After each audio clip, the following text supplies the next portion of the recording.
เสียทั้งสองฝ่ายกรรมการของพวกเราเสียทั้งสองฝ่ายออกได้ไปรอดผมว่าตัวสมัครเล่นพี่น้องของเราเปิดโอกาสตาตรงมาดูของพวกเราได้มาที่หันเล่นกีฬายากมาแล้วสารวัตรมาแล้วเปิดมาจากแหวนสารวัตรพี่น้องของพวกเราทีมตัวก็ไปกับน้อยให้แล้วมันกระจับกับน้อยโอ้ยลีลาเพื่อนลีลาของเพื่อนกับน้อยในบ้านเกิดกุนอนอยู่บ้านจันทร์รองดูสิครับนักทะลุจันทร์นะยาวเข้ามาแล้วนักมวยมาจากบ้านแก้งโคนยับเข้ามาปัดซ้ายเต็มไปนะเอาขึ้นมามัดตัวที่ใจเสียบซ้ายเข้าไปโอ้ยหางเหลี่ยมมีเหลี่ยมกับได้มีเหลี่ยมยาวเข้ามาแก้งโคนเข้ามาแล้วมาจากแกงสารวัตรพอมาจากแกงสารวัตรออกได้ไปมวยประตูเช็คกันแบบนี้นะใจพี่น้องของพวกเขาอันนี้เป็นมวยจิตสิ่งสัญจรของพวกเราโดยเป็นในการชี้นำของมันได้เป็นฝ่ายกันมาแล้วมันเพื่อแก้วมันจะเป็นคนละคนเขาโว้เขาเกี่ยวกับน้อยต้องระวังกับน้อยนะต้องระวังกับน้อยนะออกได้ออกไปออกได้ไปวงที่แดงออกได้ไปยาวกันไปแล้วยกที่สองของมวยล็อกมือปัดหัวกระแทกเข้าไปปัดหัวมาปัดหัวกระแทกเข้าไปยาวมันปัดหัวกระแทกเข้าไปปัดหัวเก่งปัดหัวไปกันใจอยู่ใส่ปัดใจอยู่ใส่ออกได้ออกไปมาออกได้ไปเลยปัดใจจิ้มน้ำตัวปัดใจจิ้มน้ำตัวปัดใจปัดหัวปัดใจปัดหัวปัดใจปัดหัวโอ้ย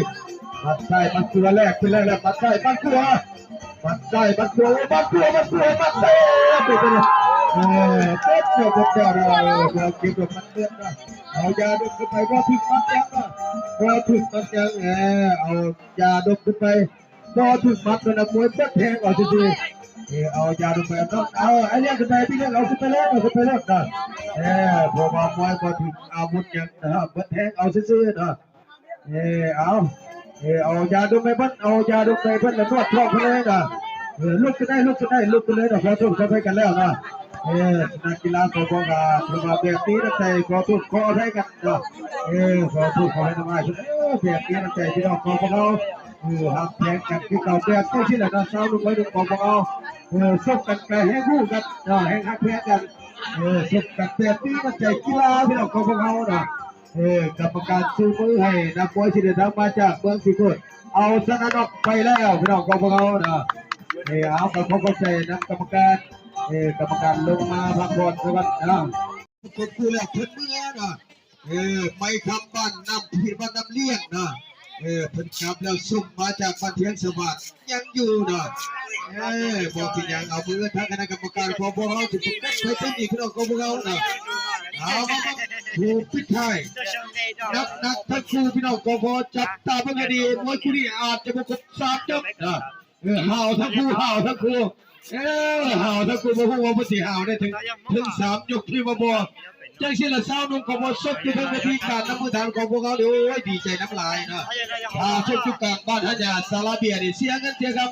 เสียหน้าเสียตาจ้าสุภเฮ็ดนะมาเป็นยกที่1ของมวยคู่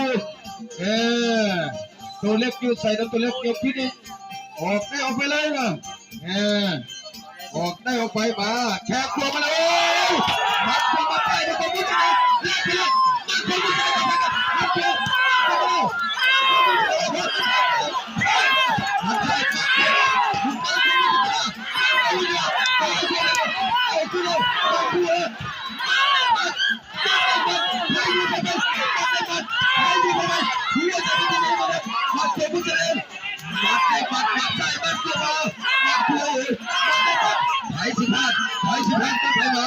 ถูกกันอยู่ทั้งวันนี้โอ้ยออกไปลงมาก็เป็นว่าเป็นคู่กันยากับว่ามัดตัวมุกสีแดงแกโดนมุกสีฟ้าโดนเร็วซ้ายขวามัดขวามุกสีแดงแกโดนมุกฟ้าเข้าตัวเป็นกันไหนเป็นยังไงจุกหรือเปล่ามุกสีฟ้ามีแข้งเอาแล้วมัดขวามุกสีแดงซ้ายขวา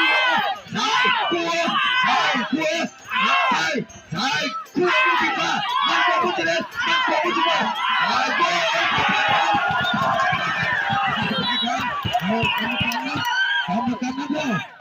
ไว้เปย์ไว้สิบนัดเลยมัดตัว กับพี่น้องกบมัดขวดติดปลายคางติดปลายคางตัวพี่ใหญ่ตัวพี่ยังนะพอมาติดมัดเพราะว่าติดมัดเสร็จเลือดออกเลยนะตัวพี่ยังก็มัดเพื่อจะให้หลายพี่น้องกบเรานะเพราะว่าเพิ่งที่ฟ้าไม่แข็งถ้ายืดเยื้อไปเดียวถ้าเกิดสองยกไปมุมใดสิเป็นมุมใดแล้วน้องเจ้าเขาก็ขอโทษเขาให้กันแล้วนะดักไว้ถ้ากูหู้กันดีพี่น้องกบชกกันแบบนี้นับใจชกกันแบบนี้นับใจนะกรรมการไปชูมือเลยกรรมการชูมือเลยนะบอพี่ยังเนาะเอาสักนี้ขึ้นไปเนาะแล้วเอายาให้กินเลยเพื่อนของพวกเรามีไม่ต้องห่วงพี่น้องของพวกเรานะกรรมการไปชูมือเลยนะกรรมการไปชูมือก่อนเอากรรมการไปชูมือเลยนะกรรมการชูมือให้มุนชิเน่เอาซะละแบบที่เราพี่น้องของพวกเราโอเคอยู่มุนชิเน่นะชื่อยังโอเคไปยกมุนชิเน่เลยลูกไปยกมุนชิเน่ท่ากรรมการคุณลูกนะมุนชิต้าได้ตัวเลยนะบอลคือนี่ต่อห่างกันพี่น้องของพวกเราเนี่ยก็ดีกันนะ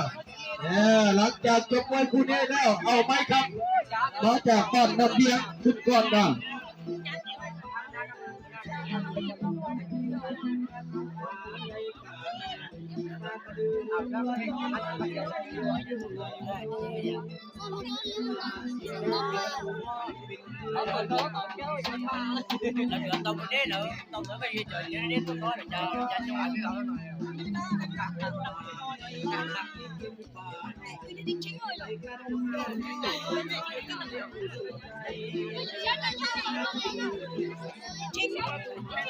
หลังจากจบมวยคู่นี้ลงไปแล้วคู่สองจบไปแล้วนะ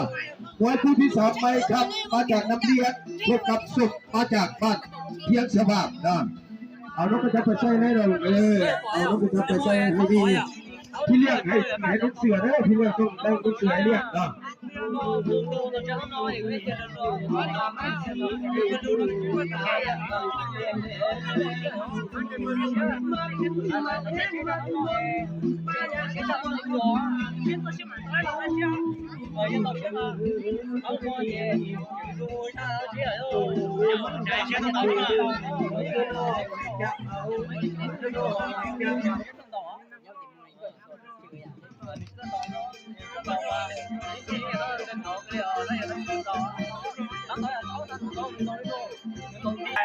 กรรมการเสร็จไปแล้วผมชิเดนก้าวขาขึ้นมาแล้ว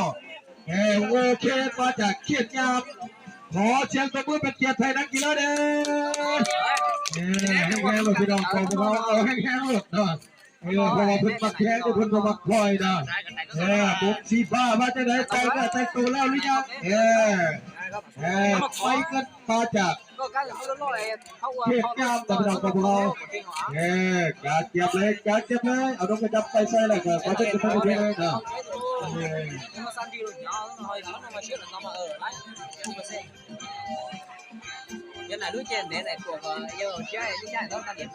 เป้าจ่าขึ้นมาแล้วมวยคู่นี้โบนี่กับโบได้เปรียบพี่น้องของเรา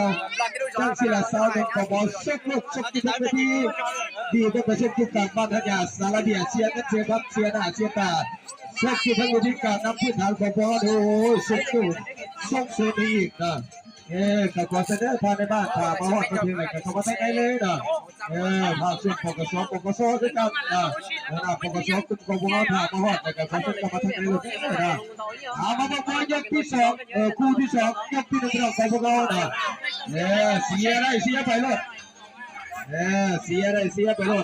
ความแดงกับเสียแดงความคู่ที่บ้าเสียคู่ที่บ้านะยกที่หนึ่งของมวยคู่ที่สองป้าว่ากันไปเอาออกได้ไปนอกได้ก็ไปรอดมีโอกาสคิดทั้งนาทีแล้วจะมาอยู่มวยงามโอเคแค่พอรับเตะรับเตะรับเตะรับเตะ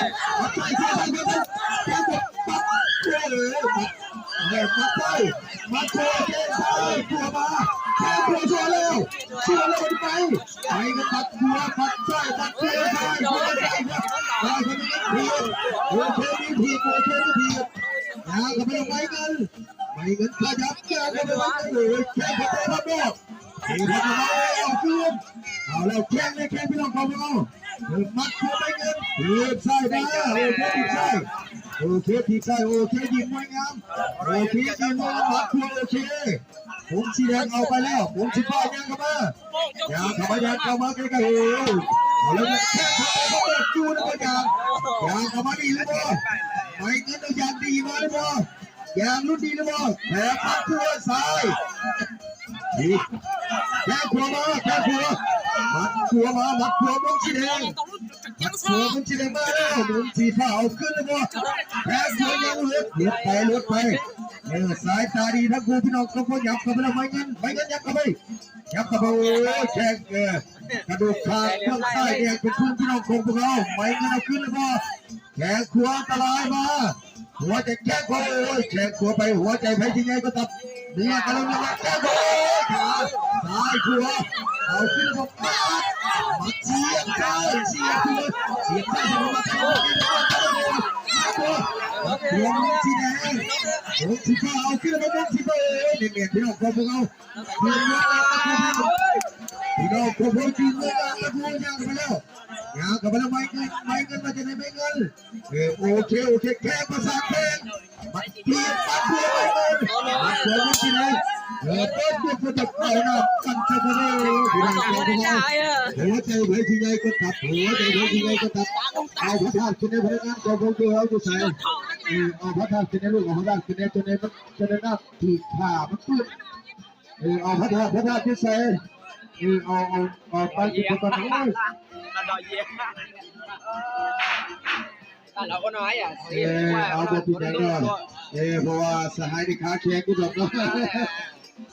โอ้เห็นพื้นหน้าเป็นมาเป็นเสี่ยวกับอาจารย์ฤทธิ์โอ้เสี่ยวหักเสี่ยวแพงนะตั้งแต่น้อยจนใหญ่สร้างวิธีก็สร้างพบกันนะมาได้เป็นเสี่ยวหักเสี่ยวแพงเพื่ออาจารย์ฤทธิ์ทองเพิ่นนำนักมวยไปเวียดนามแล้วนะกับอาจารย์ผู้กงกับผู้ทอนยังเหลืออาจารย์บุญเพ็งเพราะว่าถูกสักจรทางเสือพันธุ์เขามอบให้อาจารย์บุญเพ็งสักจรเพื่อเป็นโอกาสเช้านี้เพิ่นได้ดูกับพวกเขาเนาะมาเบิ่งยาสุบัดไผสิบัดก็ไผพี่น้องกับพวกเขาเนาะที่ว่าชุดก็ชกกันแบบนี้น้ำใจจะสิละเช้านี้กับพวกเขาชกที่ทั้งทีบ่มีอันเสียหายที่ตั้งแต่ได้ก็ได้เนาะซึ่งเขาบอกการนักพื้นฐานของพวกเขาน่ะทางในภาคครอบด้วยหัวหน้าปกช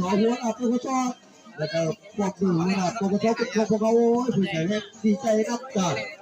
สุขอยู่สืบเจ้าด้วยของพวกเขาน่ะเสียงละครับนั่นคือหมายกที่สองหัวใจไทยที่ใหญ่ประตับพี่น้องของพวกเขาหมวกสีแดงเสื้อพวกเราก็มีเพื่อเท่าน่ะเพื่อนพาหามาออกได้เอาไปเลิกมาออกได้ไปมาโอเคแค่ครัวไม่เงินมุมสีฟ้าแค่ขวามุมสีแดงมาขวามุมสีแดงซ้ายขวาทีบขวามาขวามุมสีแดงเขาจะไปได้มาขวามาซ้ายขวามาขวามาขวามุมสีแดงมาขวามุมสีแดงไปมาขวามุมสีแดงมาขวามุมสีแดงแล้วไปแรกมายังมาขวามุมสีแดงมาขวามุมสีแดงมุมสีฟ้าลบไปสักคนลบตั้งหลักก็มาอย่างเข้ามาไม่เงินกับโอเคแต่พยอมมาโอเคงานเข้ามาเราจีบเพื่องานตะกูพี่น้องของพวกเรารอมัดแข่งขวามุ้งจีบ้ามัดขวามุ้งจีบ้ามัดขวามุ้งจีบ้าซ้ายมัดขวามุ้งจีบ้ามัดไปตะกูมันเก็บที่โอ้ทีมาขวามุ้งจีบ้าแล้วโอเคมาแล้วโอเคแต่พยอมพอโอเคแต่ไม่พอมาจากไหนไปเก็บยากไปเงินไปเก็บขยับเข้าไปแล้วเหยียบเข้าไปส่งกันแบบนี้น้ำใจพี่น้องกองพวกเราไปสิบัดหัวใจไปสิใจก็จับมาโอ้ได้ไปขยับเข้ามาอย่าเข้ามาใกล้กรรมการสั่งสุกแล้วยกที่สอง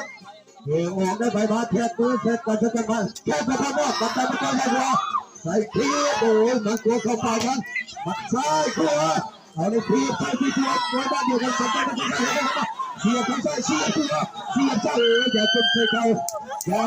บนที่ฟ้าเลยไม่ต้องใส่เข้ามาเอาแล้วมาไปดูไป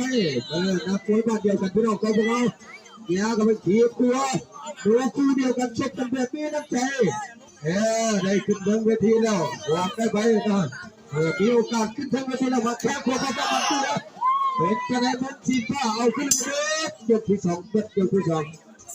เอาน้ำกันเท่ากันเขาน้ำกันเท่ากันนะ จะไปขึ้นถึงรถก็นะภาคเส้นปปสปปงเป็นอย่างนี้เราเป็นกันมาขอเขาลดนะค่าปีค่าบัตรจะคิดปัดเกียบนะเพื่อสุขสู้สุขสืบสร้างให้ลูกค้าของเขานะเอาพอครบไม่เขาเมื่อจะไปขึ้นรถนะจะไปขึ้นรถนะตัวมีเงินมาขอเขาเอานะผู้หนึ่งดูถึงรถก็ดูนะผู้ดูถึงไหนใครเคยได้เห็นถึงรถถึงแบบเพิ่นว่าบอกตัวลูกแน่ว่าจะเอาลงมาทั้งหมดดูถึงรถนะเอาขอครบไม่เขาเมื่อทั้งดูถึงรถลงมาทั้งหมดลงมาเลยนะบอยขึ้นบอยเงินมาขอเขาเอานะบอยเงินมาขอเขารถนะสิบปีเท่านั้นนะบอยเงินมาขอเขานะเอามาต้องยกที่สามของมวยคู่ที่สองนะ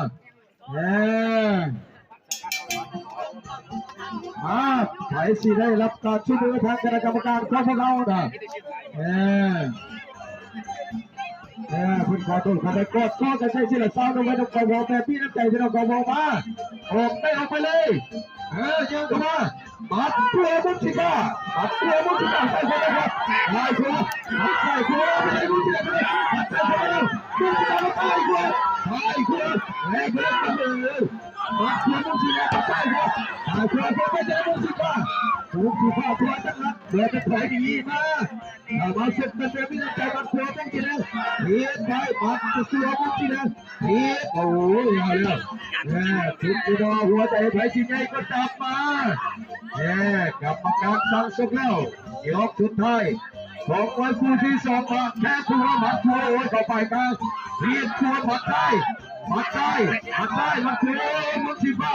ผมแค่มาตัวมุสิบ้าคนเดียวหมัดได้หมัดตัวไปเท่านั้นหมัดตัวมุสิบ้าหมัดได้หมัด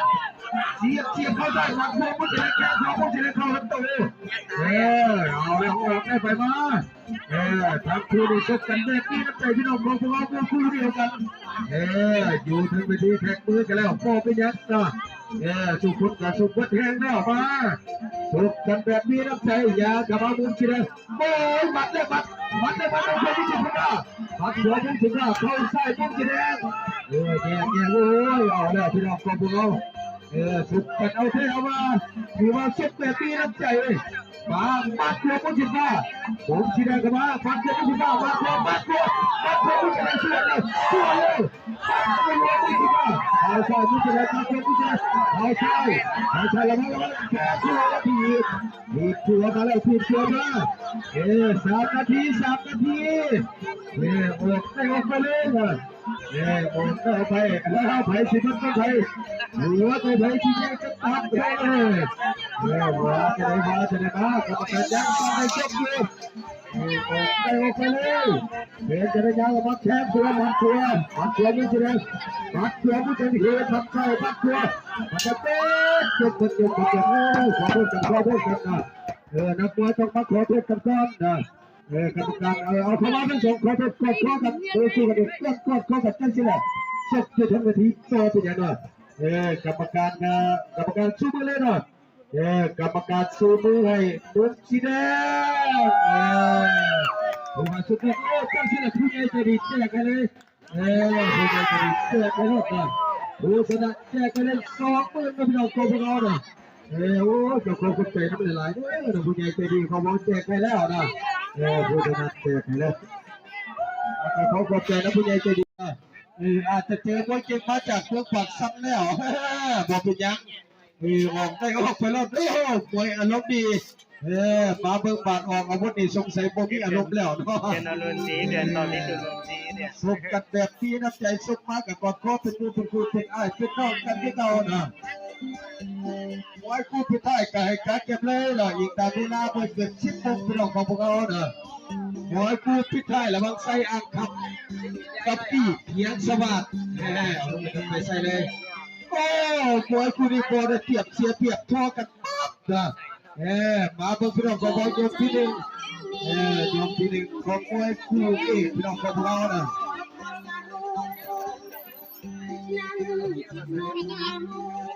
คิดหัวเจ้าคนให้สัญญาว่าสิ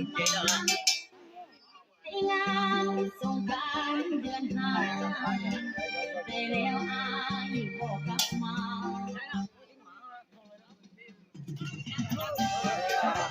มาแล้วมันโอ้ยเพียงเพียงคนนักมาแล้วพี่จะได้ช่วยด้วยช่วยด้วยกรรมการนับเลยครับกรรมการนับเลยโอ้ยโอ้ยกรรมการไม่ดี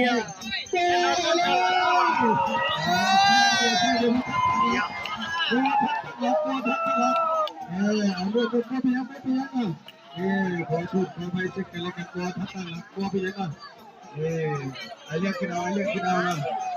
โอ้เชียงเดียวพอทักตั้งหลักพี่น้องของพวกเรามาไวสายฟ้าแลบมาพอทักตั้งหลักบอเป็นยังบอเป็นเกมกีฬาของพวกเราแค่เดียวจอดโอ้อันตรายแล้วนะบอยมาจากแก้งโคตรกับหัวบ้านในเมืองนะกับต่อยเจ้าข้าขึ้นไปแล้วมาจากเมืองมีโคตรนะเราลงจากเจ้าข้าขึ้นไปแล้วนะขอเชิญตัวผู้เกียรติไทยนักมวยทั้งสองได้มวยของคุณสำหรับเขาพวกเขานะมาจับตาเพื่อนดีพี่น้องของพวกเขาแก้เพื่อนมาจากเมืองผมมาจากบ้านนะมาจากเมืองใดแก้พวกนะ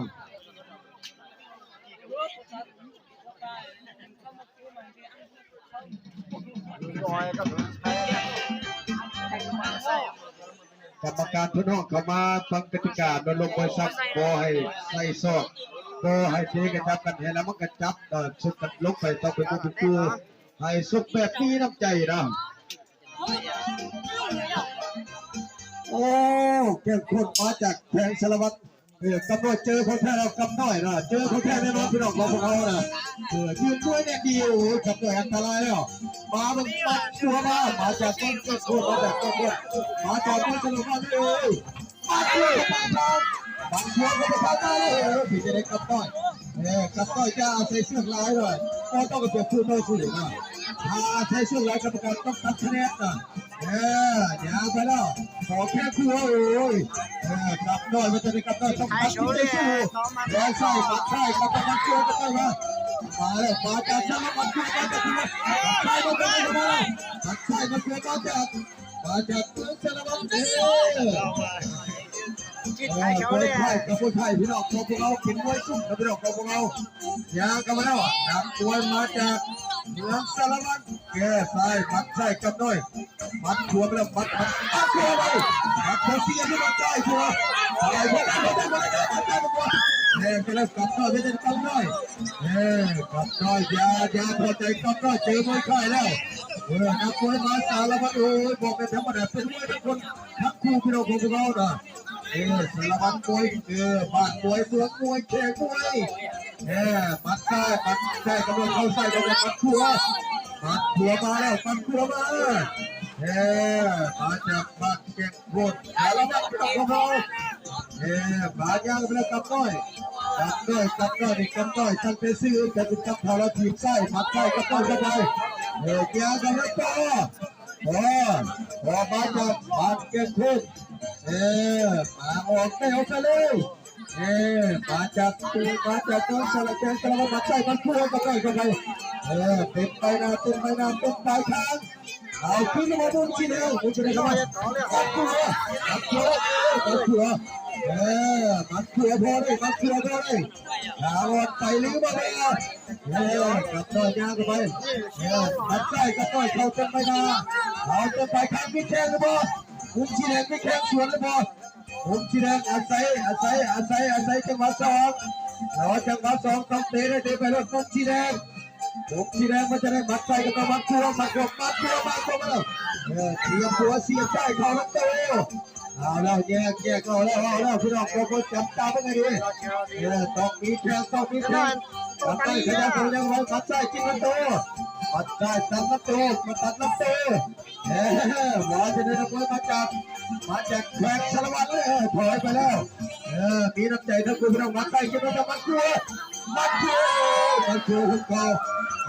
ปิดจะได้เสียแล้วเบิดยกที่หนึ่งเอาดังผมชีแดงก็คือขับแดงมาจากเทียนสว่างนักมวยมุกสีฟ้ามาจะได้แต่งเนื้อแต่งตัวแล้วเลยยัง ถ้าแต่เนื้อแต่งตัวแล้วขอเชิญขึ้นทั้งเวทีเลยนะโอ้ยสาวนุ่มของเราสุขกระเทียนนี้น้ำใจพี่น้องของเขาเนาะ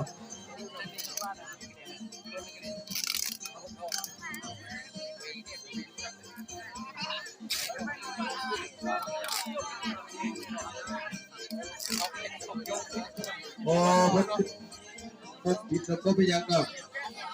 เล็กก้าวขากันไปแล้วผมสิฟ้ากันก้าวขากันไปแล้วครับแดงนะขอเสียงตะมุเป็นเกียรติไทยนักกีฬาทั้งสองเด้อแข่งเอามือจุกไว้กับมาตบมือสักแบบเพราะว่าติดกับนักจิตกับนักใจให้เศร้าลงให้ไม่ลงของพวกเราเนาะมายับเข้ามาใกล้ๆพี่น้องของพวกเราผู้อยู่ทางนอกกับเข้ามาทางในเลยนะยับเข้ามาเลยยับเข้ามาเลยพี่น้องของพวกเรายับเข้ามาใกล้ๆมาบังกวยผู้เดียวดอกสีแดงในปาดพวกเขานะปาดพวกเขาพอประมุขขายับเข้ามาฟังกติกากรรมการเพื่อนกันลุกตัวให้ซับโบให้เฉยสดไม่ให้เป็นกระจับนะต้องมีน้ำใจนักกีฬามามวยคู่นี้เหมาะสมกันโบได้เปรียบเสียเปรียบยกที่หนึ่งของมวยคู่ที่สามออกได้ไปเลยเสียงระฆังนั่นขึ้นมาแค่ตัวที่ลักษณะดีทีหน้าไม่ใช่ข้าเจ้าฮันนะครับทีมพนักงานสุดของไทยมาแล้วมุมสีฟ้าปันเกลือมาแล้วมุมสีฟ้ามาแล้วเล็กมาเล็กเข้ามาแล้วทีมใต้ไม่ปัดใต้ปัดครัวปัดเข้ามาปัดครัวมุมสีแดงปัดแย่ของมุมสีแดงเลยทีนั้นทีจบขาดทีเพื่อนมุมสีฟ้าที่เพื่อนไม่ต้องก็ไม่ยังทีใต้ที่ขวามาเยาวไปดิปัดครัวปัดเล็กปัดแขนขวามุมสีแดงแขนขวามุมสีฟ้าแขนขวามุมสีแดงแขนขวามุมสีฟ้าแลกไปพอมีใครได้เทียบพี่น้องก็เป็นงานมัดใส่โอ้ยมัดใส่เต็มใบหน้าเอาขึ้นแล้วมุมสีฟ้าเอาขึ้นแล้วยับกับเรื่องมุมสีฟ้ามัดโอ้เข้าไปครับยับคนได้หัวใจไผ่สีใหญ่คนดับเอาอยู่ที่ว่ามัดหัวมุมสีฟ้ามามุมสีฟ้าตีมัดมุมสีแดงมันจะได้มุมสีแดงยาสุดมุมสีฟ้าเนี่ยครับมันก็ได้มัดใส่มุมสีแดงแล้วทัวร์รู้ตัวมุมสีฟ้าคำแดงยาวกับไปคำแดงเล็กมาจะได้เล่นแขนทัวมัดใส่มัดทัวโอ้ยมุมสีฟ้ามาแล้วบาดนี่อย่าถูกแค่คนเดียวข้างนอกในนกแดงมัดทัวมุมสีฟ้ามุมจะได้ที่มัดตัวเข้าไปครับ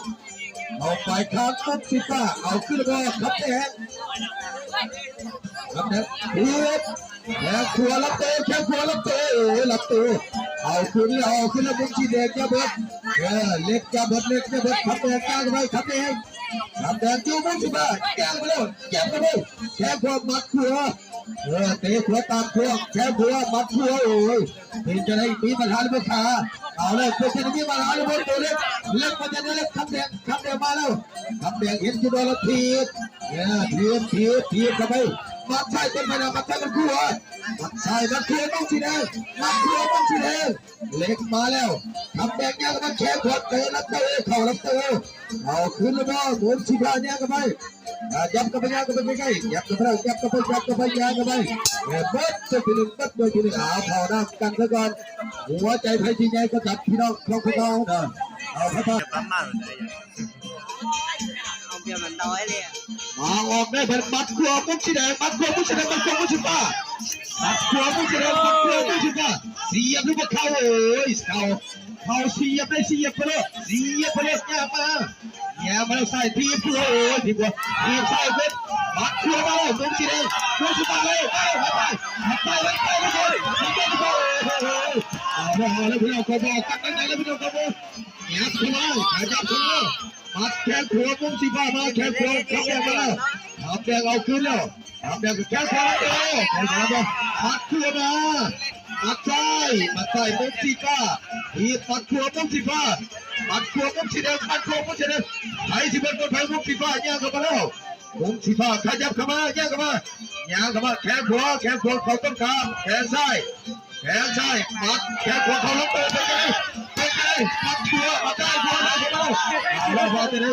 เล่นมาเคยเล่นกันมาแล้วครัวชวนกันนะมุกจีแดงชวนครัวมาต้องทำเป้าให้ถึงต้องเอาให้ถึงต้องเอาให้ถึงมาไผ่สิบเป็นไผ่หัวใจไผ่สิใหญ่ก็ตับทุกคนชุบแล้วเอาแล้ววัดกันอยู่ที่ใจพี่น้องของผมวัดกันอยู่ที่ใจ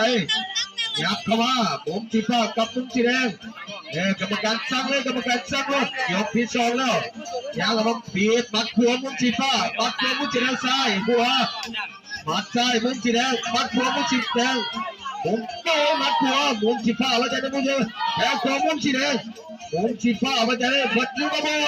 ไผ่สิบัดกับไผ่ไม่ต้องของเรายับเข้ามายับเข้ามาใกล้ยับเข้ามาแล้วมุกสีฟ้าขยับเข้ามากรรมการเล่นแล้วมัดหัวมุกจีแดงโอ้ยผมสีฟ้าเปิดจะมามัดหัวมุกสีแดงไก่เปิดตัวแล้วแถวหัวมุกสีฟ้ามาจะได้มุกสีฟ้าไก่เปิดตัวที่สองแล้วออกคือบ่ออกมาแข่งหัวมุกสีฟ้ามาเปิดตัวที่สองขอเสียงปรบมือเป็นเกียรติให้นักกีฬาเด้อโอ้ไปหัวมือกับทีมงานมวยสดๆของเรานะเอามาบังยกสุดท้ายของมวยคู่ที่สามจับมือกันสักวันหมอจับสักวันมาหมอกันแล้วยกสุดท้ายมุกสีฟ้าต้องเอาขึ้นแต่มุกสีฟ้ามีอาวุธตัวใดออกได้ไปแล้วปัดมาเป็นจะได้กรรมการมาเรื่อยสองสามสี่ห้านับไปแล้วหกเจ็ดแปดไหวแล้วบ่ไหวมาถึงนับไปแล้วเสียไป1 คะแนนแน่นอนแล้วบัดเสียมาปัดเสียทีเดียวมาแล้วมีคนถูกใช้นับเสียมาหัวมุกสีฟ้ามุกสีแดงทีนับมุกสีแดงทีนับต้องเอาขึ้นมุกสีแดงแข่งทีนับด้วยเสียนับไปยังยกสุดท้ายเอาเลยออกขึ้นไปเลยบ่นับเสียสถานเดียวขึ้นเลยแข่งหัวมุกสีฟ้ามามาแล้วแข่งหัวบัดหัวมุกสีแดงเอาแล้วแข่งหัวมุกสีฟ้ามันมามัดอยู่ใส่แข่งหัวเสียงดังฟังซาเด้งานเข้าไปผีไปแล้วทีมกับจันนั่นเดียวกันมาอย่าเข้ามามุนสีแดงต้องเอาน็อกอย่างเดียวต้องเอายกน็อกอย่างเดียวเสียนับไปแล้วยาวไปซ้ายเขาขึ้นไปทางเอาขึ้นไปแล้วต้องน็อกอย่างเดียวมุนสีฟ้าแบบชุดสบายแล้วได้นับมาได้ทุกคะแนนไปแล้วมาอย่าเข้ามาตัดที่ใส่เลยตัวขาที่ไม่หายนะตัวขาผู้ชายแข่งหัวแล้วผมผู้ชายมัดเชือกเลยใครจะต้องหัวจะเป็นยังไงโอ้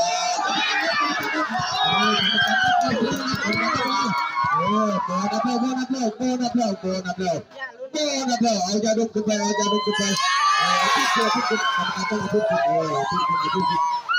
มัดหัวตะละลายอีกยัดเข้าไปข้างทนเดือยเป็นยังไงเอายาดุเอานวดท้องเอายาดุก็ไม่ง่ายบอกเป็นยังไงขอโทษไปซึ่งกันเลยกันโอ้โหมัดหัวตะละลายนะเอาลุกได้แล้วเอาลุกเลย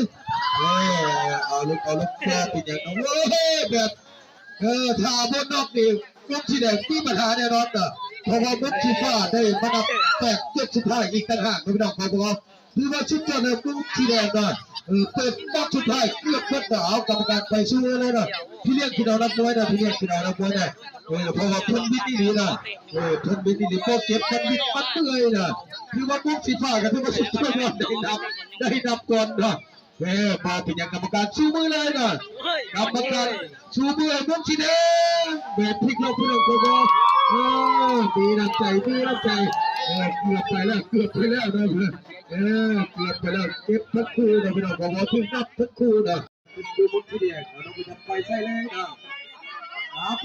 นบอลของผมยับเข้ามาทางไหนเลยยับเข้ามาหมดนะมือนี้ได้บอลได้เส้นได้เสียกันแน่นอนนะไว้คู่ที่หนึ่งกำลังจะเลิกกันแล้วพี่น้องของเรากาผู้กาบัตรจะเป็นกันเองผู้ใหญ่กัน10 พันกีบผู้น้อยกัน5 พันกีบนะ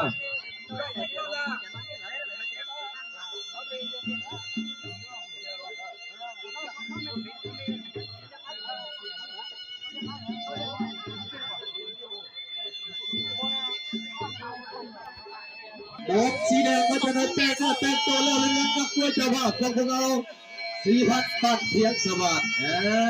บ้านเพียงสวัสดิ์แต่ตัวแล้วก็ขอเชิญทุกท่านไปที่เลย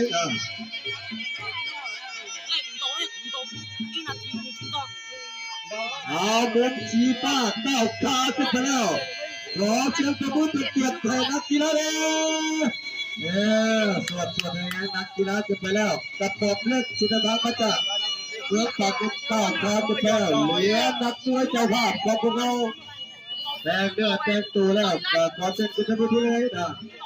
ระวังขับพัดเพียงสวัสดิ์แต่งเนื้อแต่งตัวมาทางไหนเลยนะตับต้อยมาตีละครั้งในตับต้อยนะนักมวยเจ้าภาพก้าวขาขึ้นมาแล้วขอเชียร์ตัวผู้ประกวดแทนนักกีฬาเลยก้าวขาขึ้นไปแล้วก้าวขาขึ้นไปแล้วมาหมายสิยูไทยที่ใส่พี่น้องพวกเราอยากเข้ามาเข้ามาทางในเราพี่น้องกับพวกเรามาเป็นมาสมาเซียมวยคู่ที่กำลังจะเริ่มเตะได้พี่น้องกับพวกเราเอาขอเสนอเด้อภายในบ้านพร้อมด้วยหัวหน้าปกครองของพวกเราก็ขอเสนอเลยนะหัวหน้าปกครองทุกพวกเรามาถึงแล้วการขอเสนอเข้ามาทางในรถนะมวยคู่ที่กำลังจะเริ่มแล้วพี่น้องกับพวกเรากรรมการห้องเข้ามาเลยกรรมการห้องเข้ามาเลยนะตัวเล็กต้องเอาใจสู้นะตัวเล็กนะตัวบอลน้อยกับเจบอลผู้ใหญ่กินกีฬาของเราอันนี้ผมคิดว่าสมัครลูกนะเอาพ่อเข้ามาสักคนก็ต้องเข้าแล้วนะกรรมการต้องห้องเข้ามาเลยนะบอยคู่ที่หนึ่งเข้ามาแล้วฟังกติกายกที่หนึ่งออกได้เอาไปลบบ่ให้ซับบ่ให้เทกระจับต้องมีน้ำใจนักกีฬามายกที่หนึ่งเพื่อนบ่ให้ใส่ศอกเสียงแล้วครับนักเรียนมาออกได้ออกไปเลยออกได้ออกไปรถยกที่หนึ่งมาแล้วพี่น้องขอบอกว่ายกที่หนึ่งมานักมวยเจ้าภาพไปเรียกตรงลงวิธีนะอย่ามาแล้วนักมวยเจ้าภาพนักมวยมาจากบ้านเพียงสวัสดิ์เสียงยักษ์มาแถมตัวตัวเล็กไปนักมวยเจ้าภาพมาแล้วใช่นักมวยนักมวยต้องสีแดงนักมวยเจ้าภาพตัวเล็กที่นี่นะมีปั้นเท้านักมวยใส่ตัวเล็กนักมวยใส่ตัวเล็กนักมวยนักเกี่ยวนักใส่ตัวเล็กนักแม่ปั้นเท้าคนนี้ให้ดูเลยแข่งกันมาตัวเล็กมาแล้วบ้านเพียงสวัสดิ์นักมวยเจ้าภาพเพียงสวัสดิ์มาแล้วสีพันแข่งขันแข่งขันกันที่เป็นตัวเล็กต้องตีใจแข่งกันมาตัวเล็กเรียกไปจะเป็นตัวเล็กต้องเล่นเอาแล้วตัวเล็กต้องหัวใจแกจะตัดมาแล้วมัดใส่ส่วนมาอย่ามาเกี่ยวแกจะเป็นเอาแล้วเจ้าภาพมากันหนักมาแล้วมาตัวเล็กมาเจอตัวเล็กต้องมีบังตัวเล็กพี่ได้สีไป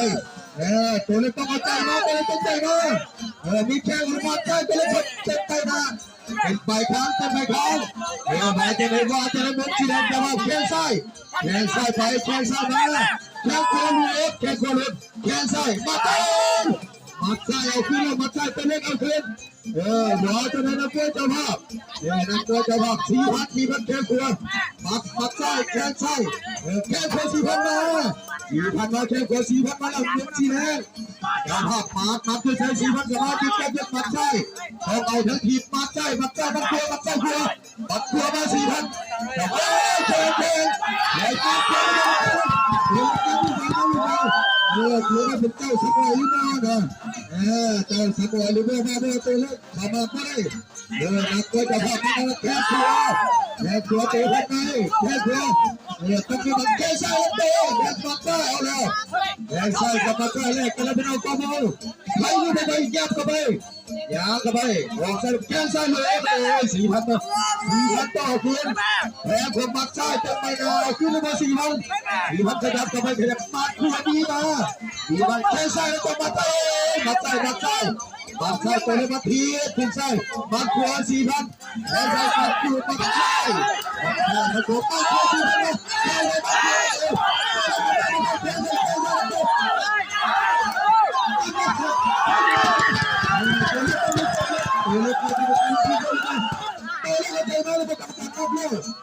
เราจะไปเล่นนับเข้าไปแล้วไหวหรือไม่ไหว ไหนไปเลยเที่ยวนักมวยเจ้าภาพเอาชนะน็อกไปแล้วตัวเล็กมาจะเล็กตัวเล็กก็ตัวขอโทษขอให้กันผมที่นั่นไปขอโทษกรรมการต้องเอาไปนะกรรมการนะกรรมการต้องเอาไปขอโทษต้นชีฟ้านะขอโทษทุกหมอเด้อขอโทษกันนะ